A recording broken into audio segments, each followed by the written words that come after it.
On September 4, 2025, the Russian military machine radically changed its approach to conducting military operations in the eastern and northeastern territories of Ukraine. The Russian command abandoned the previous strategy of pinpoint attacks and switched to large-scale air operations. Combat aviation in the Russian CS unleashed a barrage of strikes along the entire line of confrontation from Dobropoli to Kramatorsk. Over 14 days, military experts counted hundreds of combat sorties, each of which was aimed at critically important objects of the Ukrainian army. Arsenals with ammunition, places of accumulation of armored vehicles and temporary headquarters of the armed forces of Ukraine were in sight. Military intelligence data shows that such an intensity of fire impact means a transition to the tactics of deep suppression.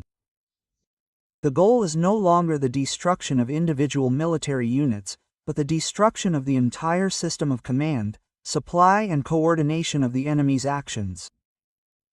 Russian medium-range drones, paired with satellite reconnaissance, track the movement of Ukrainian troops around the clock. This information allowed fighters, Su-34 bombers and Su-35 multirole fighters to hit targets with pinpoint accuracy. The Russian pilots were armed with the latest FAP 3.000 guided bombs and Kh-39 cruise missiles. Pokrovsk, Artemovka and Kramatorsk, strategically important nodes of the Ukrainian defense, were subjected to particularly intense attacks.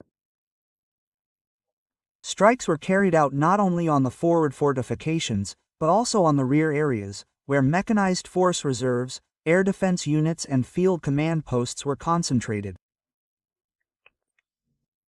The impact turned out to be multi-layered, tactical, organizational and psychological. Ukrainian forces were forced to urgently redistribute their resources along the front. Plans for a large-scale counteroffensive using mechanized units had to be postponed. In many areas, the Ukrainian army went over to a deep defense. A particularly alarming signal was the fact that Russian strikes ceased to be local and covered the entire front. Instead of concentrating forces in one direction, the Russian army began to exert pressure simultaneously along several axes from Slavyansk through Konstantinovka to the wooded areas of the northern part of Donetsk. This indicates that the operation has entered a new stage, where the task is not simply to push back the Ukrainian troops, but to completely deprive them of the opportunity to regroup in the entire northern direction. The actions of the Ukrainian side are increasingly clearly demonstrating a defensive nature. Emergency transfers of troops from the deep rear to the front line, the constant movement of columns, heavy armored vehicles in the areas of Kramatorsk and Dobropoli show that Kyiv is forced to reduce the time for preparing operations. This means accepting much greater risks in the face of constant pressure from Russian aviation. Independent Western military analysts report breakthroughs of Russian troops to a depth of 10 to 12 kilometers in certain areas. These tactical penetrations create a direct threat to the creation of a second line of defense for the Ukrainian army. The overall picture at the end of August goes far beyond the simple statistics of combat sorties or the range of weapons used. This is the stage when the Russian military operation has acquired a systemic and comprehensive character. The strikes are no longer isolated actions, but form a single chain of interconnected impacts on the entire mechanism of functioning of the Ukrainian armed forces. It is no longer about capturing individual blocks or trenches, but about the systematic destruction of the enemy's supply, command and maneuvering system. It is this feature that has become the main characteristic of the new strategic stage of the conflict.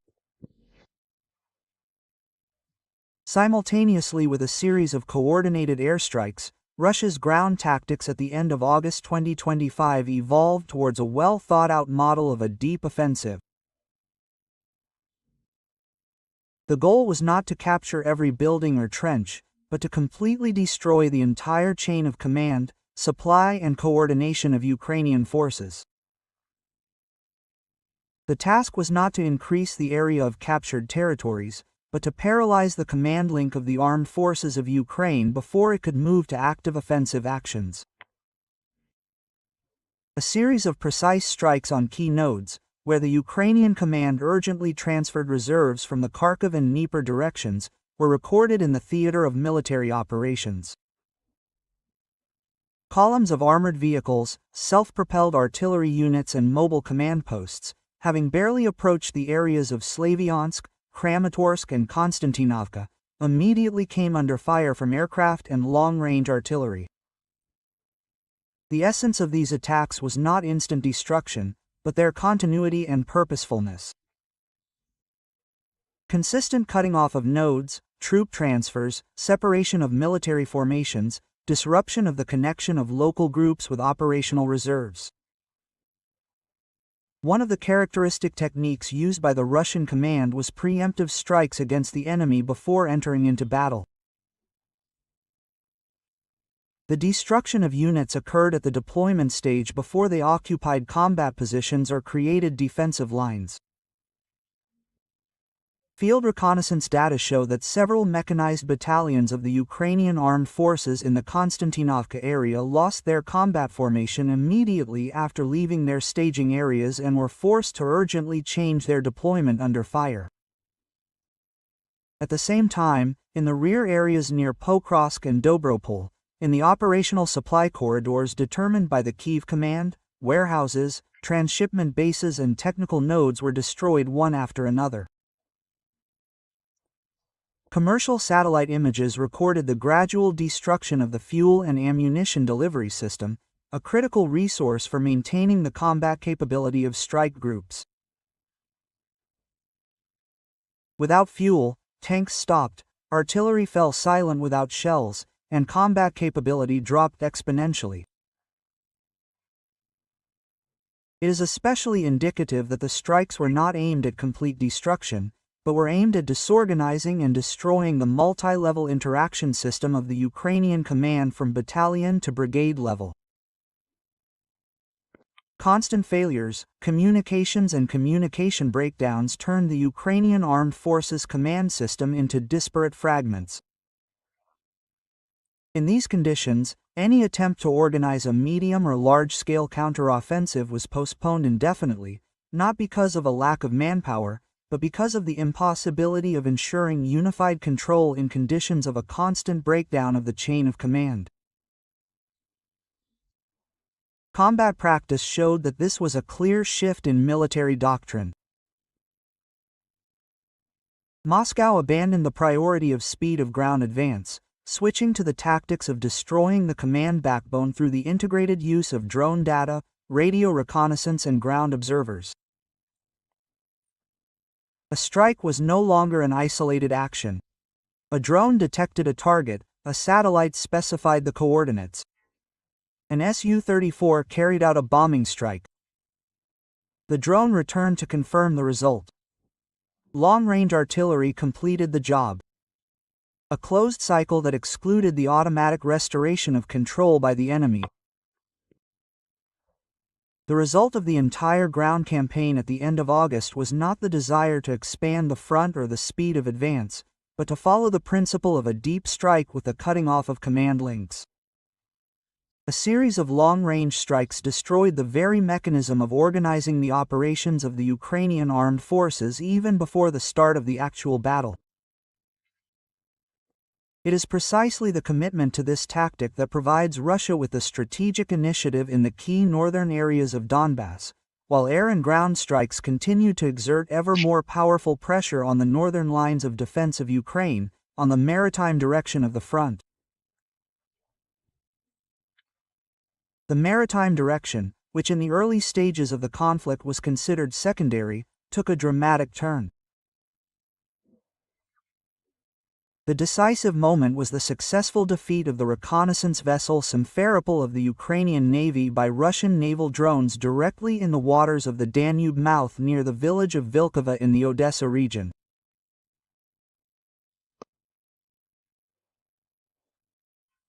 Unlike the previous actions of the fleet, which were mainly defensive or limited patrol in nature, this strike had a completely different quality, active, precise, delivered in the zone of maximum concentration of observation posts in the northwest of the Black Sea.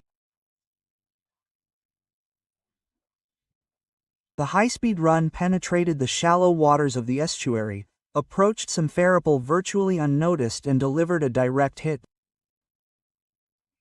The ship, which was the electronic link of the entire strategic intelligence system of Ukraine, sank within minutes. This was not just the physical destruction of the vessel, but a fatal blow to the information and command sensor system of the Kyiv Navy.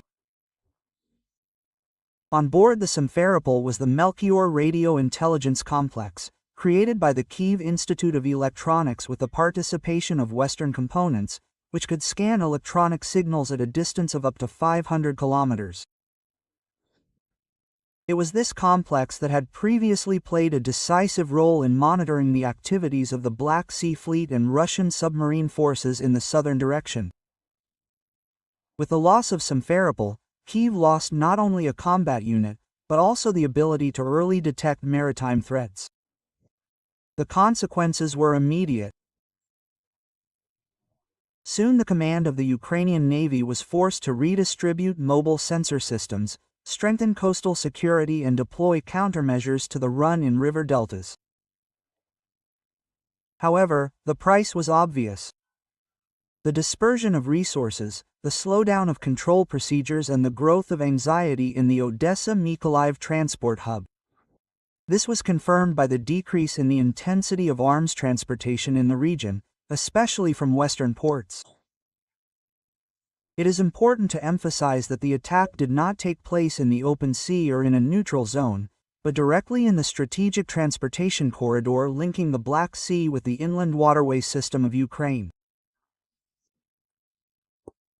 Thus, a clear signal was sent: there are no more safe points at sea, and this became a qualitative turning point in the naval confrontation.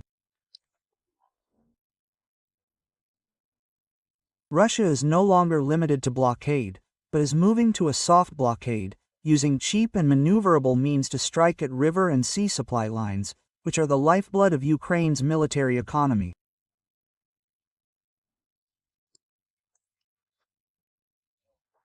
According to expert estimates, in the first 8 months of 2025 alone, more than 100 million tons of cargo passed through Ukrainian ports, about 60% of which were agricultural products, metals and minerals. These supplies were the main source of foreign exchange earnings to support the country's financial system during the war. Each attack on maritime traffic becomes not only a military action, but also a direct blow to a vital structure of the Ukrainian economy. And given that the BEG system demonstrates high efficiency, both technical and strategic, the prospect of a medium or even large-scale naval blockade ceases to be a hypothesis. However, the question remains: will Russia be able to quickly move from individual samples to serial production of BEG? If so, will the control, communication, stability and navigation systems be reliable enough for stable operation in conditions of intense combat, especially near the enemy coast? These are the tactical unknowns that both sides are trying to resolve. As a result, the maritime front has ceased to be a gray area. The sinking of Simferopol was only the beginning, opening the way for new operations and calling into question the entire system of maritime security, strategic supply chains and economic sustainability of Ukraine in the conditions of a protracted conflict. In a war where every point of contact turns into a front, the Black Sea is once again taking its place not as a rear, but as an official theater of military operations. In the overall picture of the campaign at the end of August 2025, along with military strikes, systemic gaps in the rear structure of Ukraine emerged in parallel, from a crisis with human resources, interruptions in defense industrial production to a decrease in the effectiveness of foreign policy relations and aid.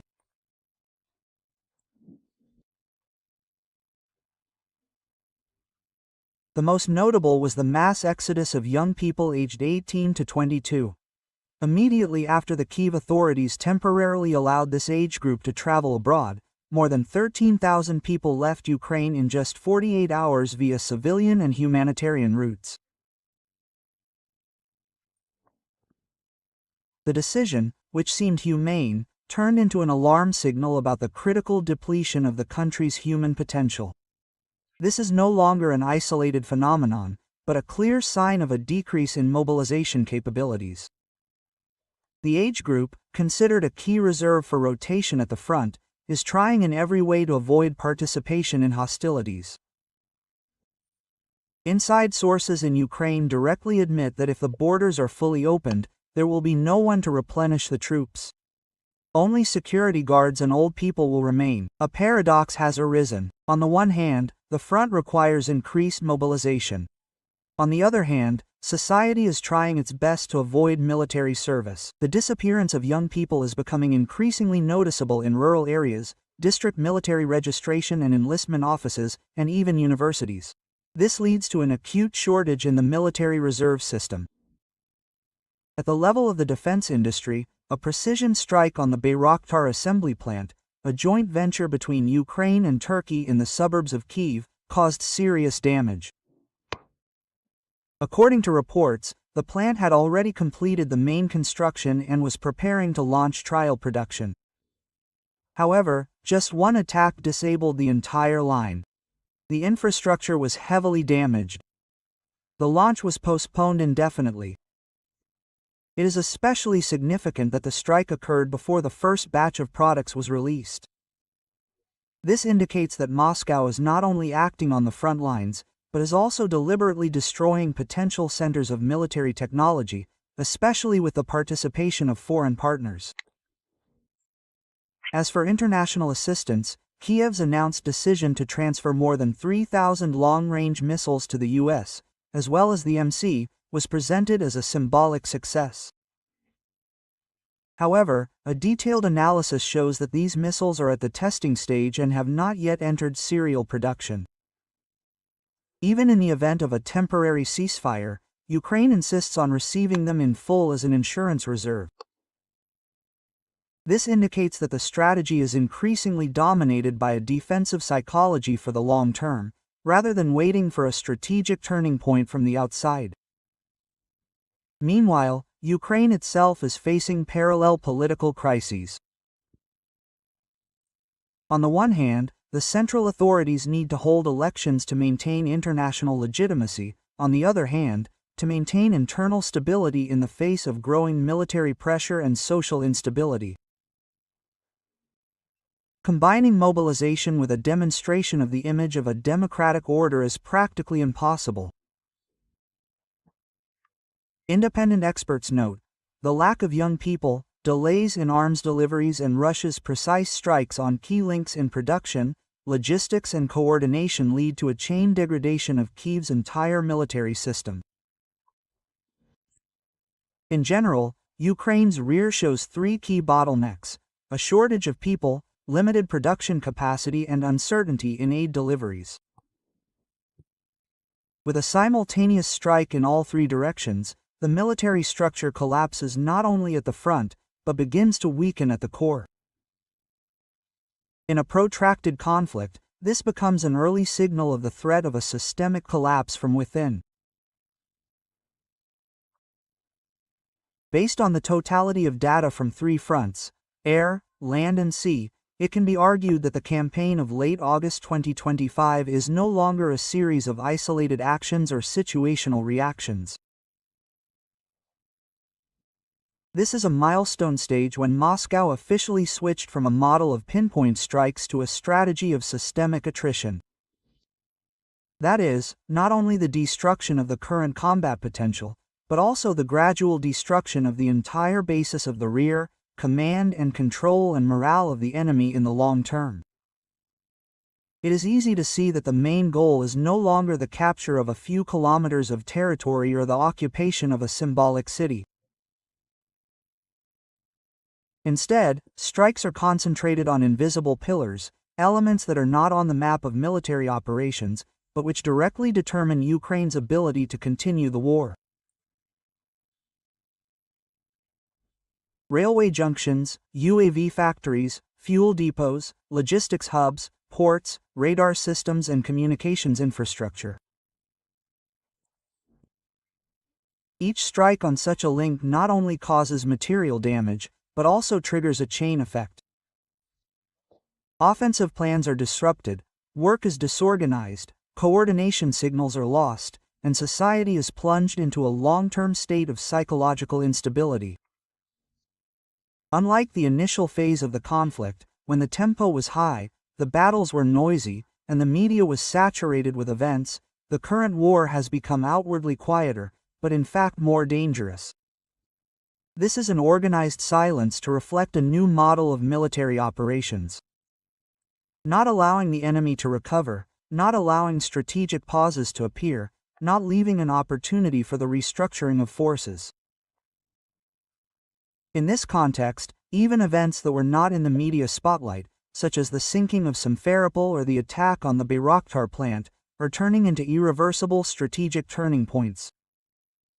Today's war has essentially gone beyond the concept of a military operation. It is a process of complex transformation, during which Russia is gradually depriving Ukraine of the ability to manage the war, using a multi-layered toolkit from surface runs at sea and drones in the air to land-based reconnaissance and navigation systems. When all these elements act synchronously, the enemy has to defend not only in one direction, but in all directions, both in physical and non-physical space. The key to the current stage is the continuity and coherence of tactics and strategy. One run that hits a reconnaissance ship on the Danube deprives not only the vessel itself, but also disorganizes the entire system of naval surveillance in the northwestern part of the Black Sea. The mass migration of young people not only weakens the army's human resources, but also leaves gaps for future mobilizations. A precise strike on the supply line destroys not only the logistical chain, but also undermines the psychological stability of the command apparatus. This is precisely the main difference between the current stage and the beginning of the conflict. Then the outcome was measured by the speed of advance, the number of battles, and the number of times the flags over administrative buildings were changed. Now the steps are calculated by the ability to maintain pressure, to destroy the potential for recovery, and to bring the enemy to the point of inability to continue the war, even with additional assistance. The main question remains: how long will it take before Ukraine's military structure finally loses its ability to hold on? And is there a threshold beyond which neither the number of drones, nor missiles, nor mercenaries, nor the volume of assistance will be able to plug the ever-widening holes? In the rear system, Moscow may not have yet achieved victory in the sphere of images, but it is gradually imposing a strategy of victory through attrition, not through the flag, but through exhaustion. This is a war of patience, systemicity, slow but steady rhythm. And if Ukraine and its partners do not undertake radical changes, the result of the current stage will not be a delayed counteroffensive, but a multi-layered collapse of the defense system in silence, but irrevocably.